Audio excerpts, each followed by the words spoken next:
This is our parents' house, a traditional Lebanese house which was built in the 1800s by my great-grandfather and which has passed from generation to generation.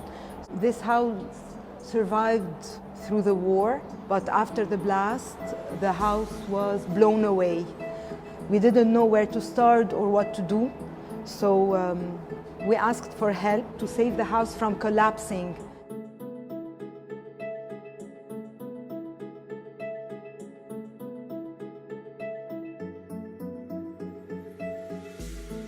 Even though the building was rebuilt from the outside, we could still not move in.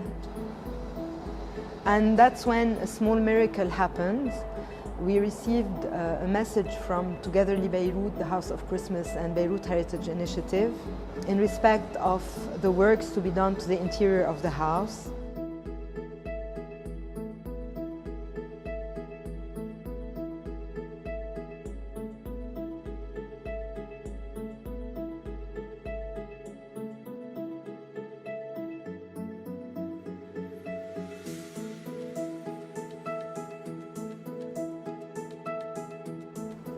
No words can express the feeling towards our friends whom we consider family.